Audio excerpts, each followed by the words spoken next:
Boa tarde, caros estudantes. Na aula de geografia de hoje, nós começaremos a tratar sobre os lugares e as paisagens.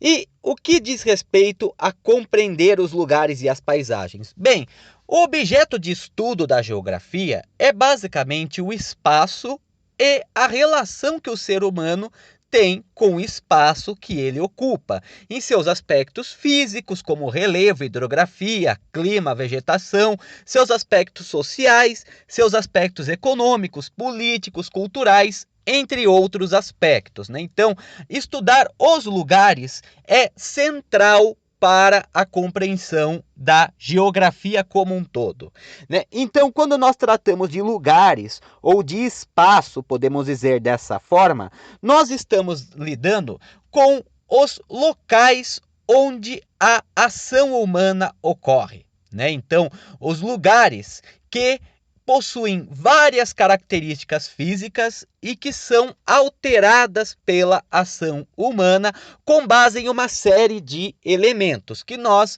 veremos adiante. Então, no nosso dia a dia mesmo, né, no nosso cotidiano, nós lidamos com vários lugares. Cada um desses lugares, ele possui uma representação, né? Ele está vinculado a algo que é simbólico para a nossa cultura. Então, quando, por exemplo, uma pessoa ela vai para uma escola, ela sabe que ali é um ambiente de aprendizado. Quando ela vai para um hospital, ela sabe que ali é um ambiente de cuidado e tratamento médico, né? Então, quando vai para um shopping, né, sabe-se que é um lugar de recreação e de compras. Então, os lugares, eles fazem parte do nosso dia a dia e nós, como sociedade, investimos neles uma série de aspectos simbólicos, né? Então, cada lugar, ele possui um significado que é compartilhado pela sociedade, né? Ou seja, a sociedade como um todo tem uma ideia mais ou menos parecida sobre o que aquele lugar significa. Então, os lugares, né, que são os lugares de vivência, né, ou seja, os locais por onde nós passamos, por onde nós vivemos, são lugares que fazem parte da nossa experiência cotidiana, que fazem parte da nossa experiência de vida. Eles podem se apresentar das mais variadas maneiras, né? E podem ser lugares que contenham a paisagem natural, ou seja, uma paisagem em que há o predomínio de elementos naturais, como o caso de um rio, uma floresta, ou então um lugar de uma paisagem cultural, em que nós temos mais elementos humanos do que naturais naquele espaço em questão, né? Ou seja, poderia citar como exemplo uma cidade, né? Ou partes mesmo de uma cidade, né? Uma escola, uma igreja, um templo religioso, né? Um hospital, entre tantos outros exemplos possíveis, né? Então, no mundo inteiro, nós temos diferentes lugares, né? Então, questões religiosas, questões culturais, questões sociais acabam demonstrando, né, uma grande variedade de lugares pelo mundo, né? Então, um lugar que nós temos aqui no Brasil, ele vai ser bastante diferente de um lugar na Índia, na China ou na França, por conta das grandes diferenças culturais que nós temos nesses países, nessas sociedades. Ou mesmo dentro do Brasil, dependendo das regiões, também se encontra lugares que são formados por elementos muito diferentes, né? Elementos culturais e elementos sociais muito diferentes, né? Então, toda a sociedade, toda a população, ela possui uma relação com os lugares, né?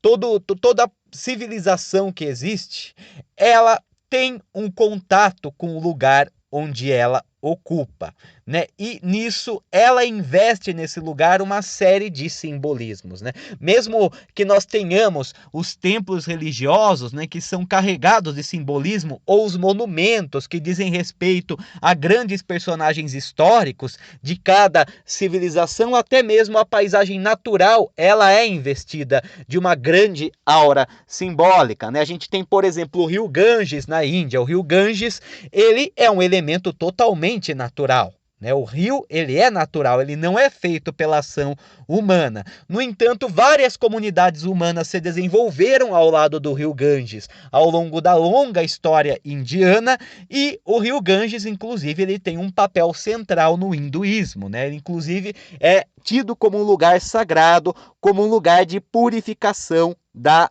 alma.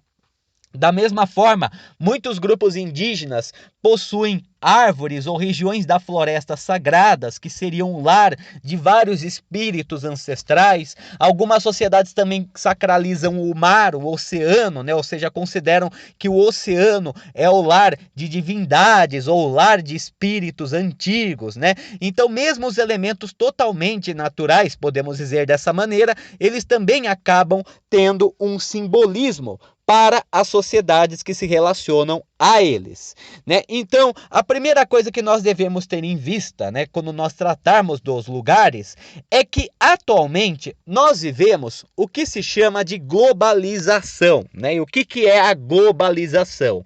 Globalização é um termo bastante difícil de definir, ela possui várias definições, vários significados, na verdade, né? No entanto, a grosso modo, globalização significa a questão do contato social, econômico e cultural entre diferentes regiões do mundo, né? Então, no mundo de hoje, as diferentes sociedades elas possuem muito contato entre si, direto ou indireto, né? Então, com a comunicação instantânea, com a internet, com a evolução dos meios de transporte que atualmente são mais rápidos também, né? Com toda a rede de comunicação, telefonia, fibra ótica, entre outros exemplos, além também dos movimentos migratórios, né, que são uma parte importante também do mundo contemporâneo, nós temos então um grande contato entre diferentes culturas. São poucas sociedades que atualmente vivem isoladas, embora ainda existam, né?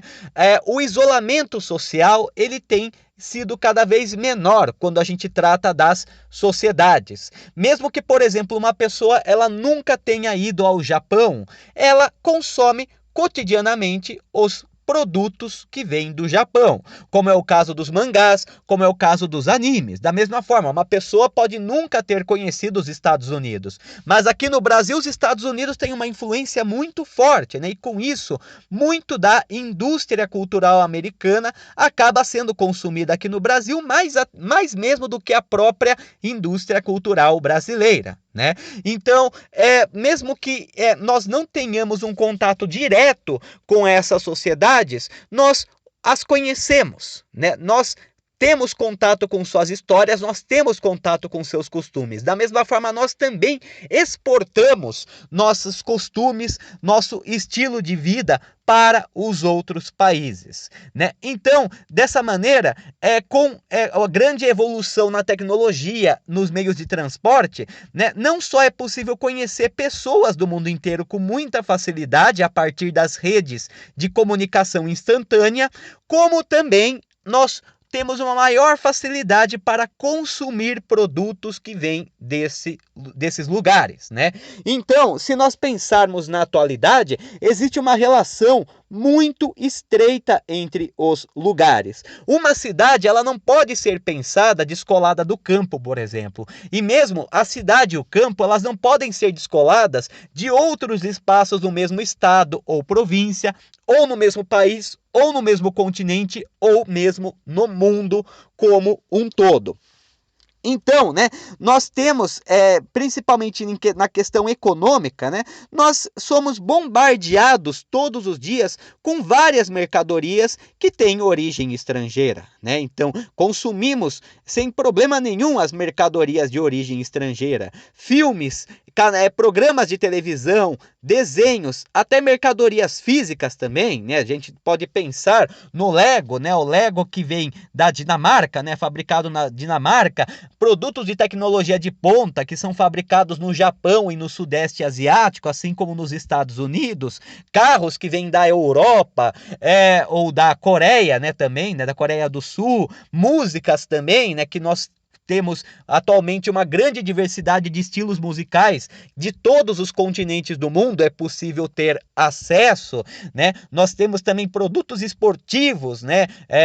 Atualmente muito se acompanha o futebol internacional, por exemplo, os esportes internacionais, o basquete, o futebol americano. Então nós temos uma relação bastante íntima com a cultura de várias outras sociedades que não apenas a nossa, né? Então, para citar um exemplo, né, de como tudo está basicamente interligado, né? Um exemplo bem básico que nós podemos ter diz respeito, por exemplo, à produção do macarrão, né? Vamos dizer dessa maneira, a produção do macarrão, ela percorre praticamente o mundo inteiro, né, para ela chegar nas nossas prateleiras. Então a gente tem a colheita de trigo, que pode ocorrer nos Estados Unidos ou na Europa, apesar de atualmente no Brasil também ser cultivado em estufas, né? Aí os grãos eles são enviados para moagem em algumas indústrias, com que muitas vezes utilizam máquinas de tecnologia de ponta que podem ser provenientes da União Europeia, dos Estados Unidos ou do Japão. Então a farinha ela é transportada para outras indústrias que fazem o cozimento, então o macarrão ele é feito e então enviado para mercados no país inteiro. Então percebe-se como que nós temos uma íntima ligação, né, com um produto tão simples, um produto tão cotidiano no nosso dia a dia, como ele envolve uma série de relações no mundo inteiro, desde o trigo, que pode ter sido proveniente de outro hemisfério, até as máquinas na indústria, que podem ser provenientes de outro lugar, e mesmo uma vez que ele chega no país, ele é distribuído para várias localidades, para vários municípios e para vários estados, né? Da mesma forma também, né, os ingleses, eles consomem bastante a batata, né? Ou então os franceses, né, inclusive, né, os franceses, os belgas, que teriam criado a batata frita. No entanto, a batata, ela é um produto originalmente americano, né? Quando se vê, por exemplo, a dieta inglesa ou francesa, que tem vários tipos de batata, não se imagina que a batata ela não se originou da Europa, mas se originou do continente americano, né? Da mesma forma também, o Brasil ele exporta carne de diferentes animais para o Oriente Médio, para a Europa, né? Então, os europeus consomem cotidianamente a carne brasileira, assim como os árabes também o consomem, né? Muito do gás europeu vem da Rússia, assim como muito do gás sul-americano vem da Bolívia também, né? Então, da Bolívia, da Venezuela, né? O petróleo também, ele é produzido em diferentes lugares e enviados para o mundo, né? Na Venezuela, no Brasil, no Oriente Médio, né? Nós temos também várias reservas de petróleo que são enviadas para o mundo inteiro e que podem ser usadas para os mais variados fins, como a fabricação de plástico, fabricação de fertilizantes e principalmente combustível, né? Então, tudo atualmente no mundo de hoje, as mercadorias, né, elas simbolizam muito bem como os lugares eles estão interligados, né? Como tudo está intimamente interligado no mundo de hoje. Como os diferentes lugares, eles não podem ser mais pensados isoladamente, e sim devem ser pensados como uma grande comunidade global. Então, pensando nisso, né, nós devemos agora ter em vista, né, sobre a questão das paisagens, né? Então, o que seria a paisagem? A paisagem, ela é intimamente relacionada ao lugar, né? Já que a paisagem é todo o elemento visível em um momento, em um determinado lugar. Embora a visão seja o primeiro sentido que nós usamos para reconhecer uma paisagem, na verdade, nós também podemos usar outros sentidos para ter contato com a paisagem, né? A partir da temperatura, por meio do tato, a partir dos sons, por meio da audição, ou até mesmo pelos odores, a partir do olfato, né? Então a paisagem, ela é como um lugar se apresenta em um determinado tempo, porque as paisagens mudam, né? Isso é fundamental, né? As paisagens elas estão em constante transformação, né? Então é como um lugar se apresenta para os nossos sentidos, né? Isso que seria a paisagem. Então, né, nós temos diferentes tipos de paisagens no mundo contemporâneo, No entanto, nós podemos classificar as paisagens em dois tipos principais, né? E quais seriam os tipos principais de paisagens? Nós podemos, então, categorizá-la, né? Toda essa diversidade de paisagens e de lugares que existe no mundo, nós podemos categorizá-las de duas formas: as chamadas paisagens naturais e as chamadas paisagens culturais. As paisagens naturais são aquelas paisagens que são formadas pela ação da natureza. E nesse sentido entra tudo aquilo que nós já vimos até agora, né? Então, o relevo, né, que pode ser formado tanto pela ação dos ventos, pela ação das chuvas, pela ação do calor, como também pela ação do magma no centro da Terra. Nós temos também o clima, que, como nós vimos, ele é formado por uma série de elementos atmosféricos. Nós temos também a vegetação, né, que se vincula ao relevo, ao clima e à hidrografia e ao tipo de solo. A própria hidrografia também, né, que é formada a partir da ação do tempo e do relevo. Então, nós temos, né, as paisagens naturais são todas as paisagens que não foram feitas por seres humanos. Foram feitas pela ação natural. Isso não quer dizer que elas não se transformem, muito pelo contrário. As paisagens naturais, elas estão em transformação. Toda a paisagem está em transformação. Só que a paisagem natural, ela se transforma em intervalos de tempos muito maiores, né? Sem a ação humana, as grandes mudanças na paisagem natural podem levar séculos, milênios ou até milhões de anos, dependendo do que nós estamos falando. Só que atualmente nós devemos ter em vista que é muito complicado nós encontrarmos uma paisagem 100% natural. Com a colonização humana e a adaptação humana, inclusive com o uso da tecnologia para viver em qualquer região do mundo, nós temos poucas paisagens que são totalmente naturais. Existem, elas não deixam de existir, né? No entanto, elas são cada vez mais raras, né? Então, muitas vezes o interior de grandes florestas equatoriais, a Antártida, o Polo Norte, os desertos, né? Algumas cordilheiras de montanha, assim como os próprios oceanos também, né? São alguns exemplos de paisagens intocáveis. Mas se nós formos analisar bem, né? Atualmente, no cotidiano, é muito mais complicado encontrar paisagens 100% naturais, embora elas de fato existam. Já o outro tipo de paisagem que nós temos são as paisagens culturais, né, que são moldadas por elementos humanos. Então, a partir da construção, a partir da criação de áreas agrícolas, criação de animais, edifícios, avenidas, cidades, canais, né, canais artificiais, entre outros exemplos, são as paisagens culturais, né? Então as paisagens culturais são todas aquelas formadas pela ação humana. É claro que muitas vezes nós temos uma convivência também de elementos naturais e culturais. Existem algumas paisagens que têm alguns elementos culturais, mas predomina a paisagem natural, né? Então, em algumas regiões camponesas, você tem algumas construções humanas, mas você tem o predomínio maior da paisagem natural, das árvores, dos campos, entre outros exemplos. Já no caso, como também nós temos o contrário, né? Como, por exemplo, um predomínio da paisagem cultural, mas a presença de paisagem natural, né? Em algumas cidades arborizadas, né?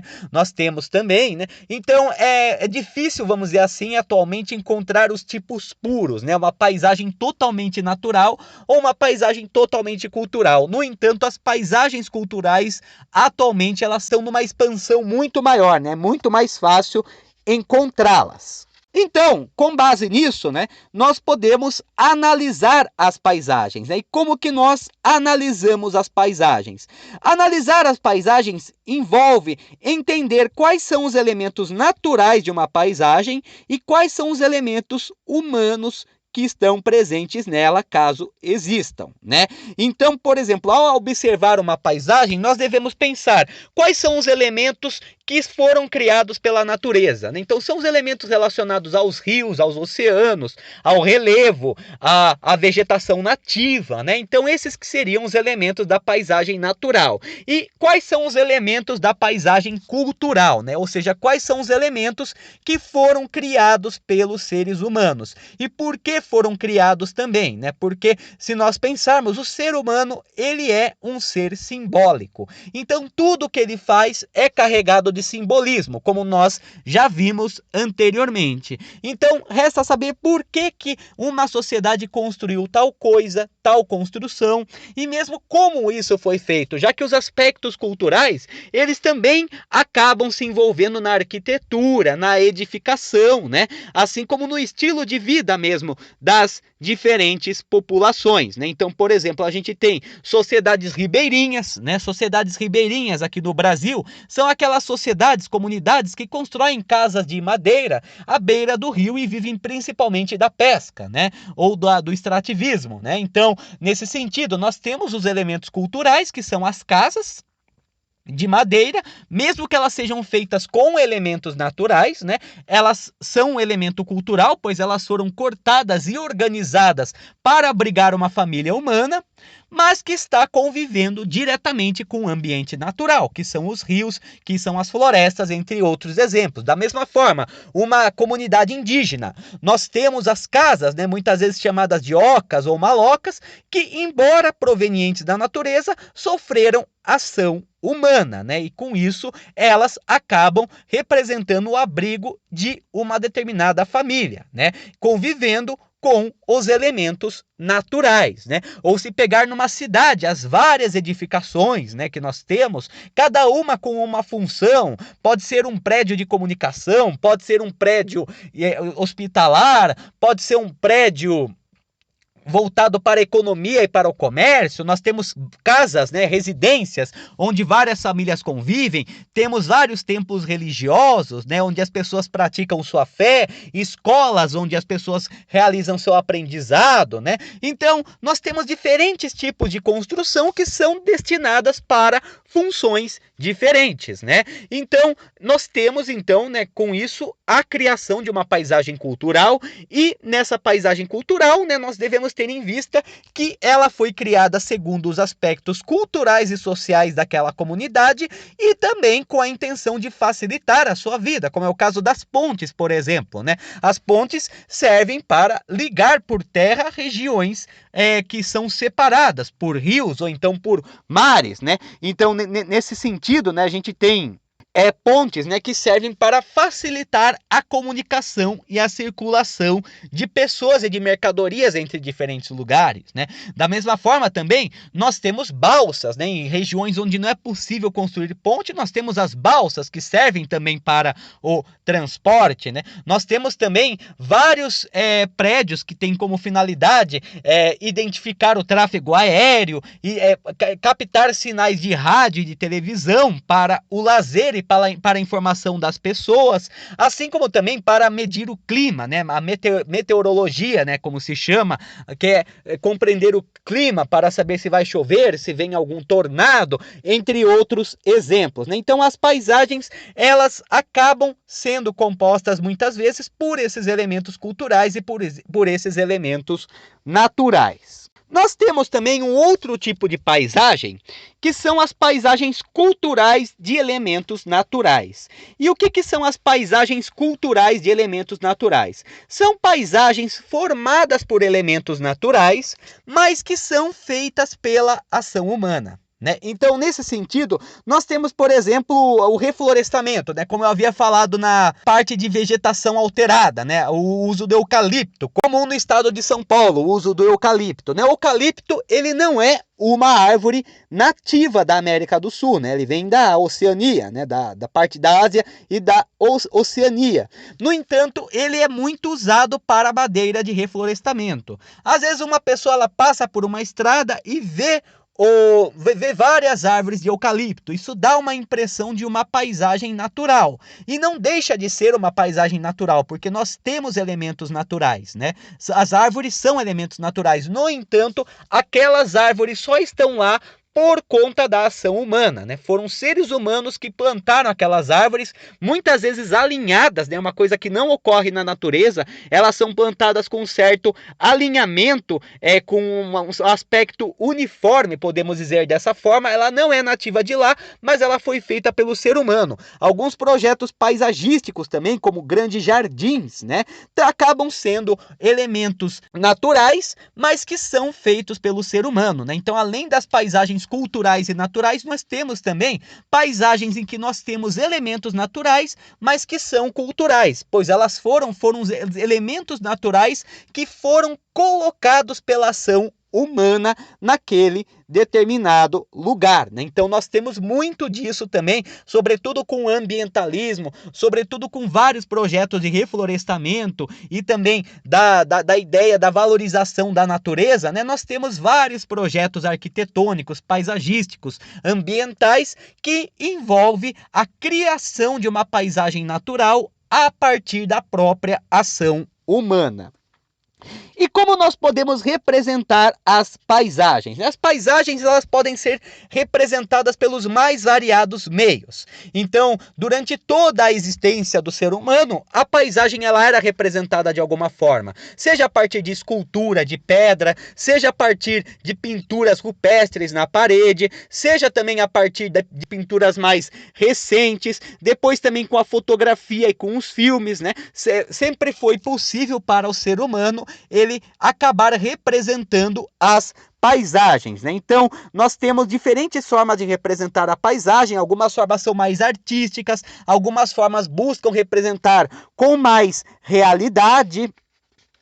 E nós temos também, né, alguns esboços, né, mas que servem mais para informação, que são os chamados croquis, né? Os croquis, na verdade, eles são representações da paisagem em forma de desenho rápido. Então, muitas vezes ignora-se as escalas, né? Ignora-se a perspectiva real, embora se usa a perspectiva, né? Mas de uma forma muito mais rápida, que busca mais ou menos representar como a paisagem ela é em um determinado ambiente, né? Quais são os elementos daquela paisagem. Era muito popular até o século XIX, no qual vários exploradores, como eles não tinham tempo, não havia fotografia, e eles não tinham tempo de ficar representando fielmente uma paisagem, eles faziam esses desenhos rápidos, né? Então, em qualquer forma de representação de uma paisagem, nós devemos ter em vista o chamado plano da paisagem, né? Quais são os planos da paisagem? Nós devemos ter a noção de perspectiva, né? Ou seja, de profundidade para representar um plano de paisagem,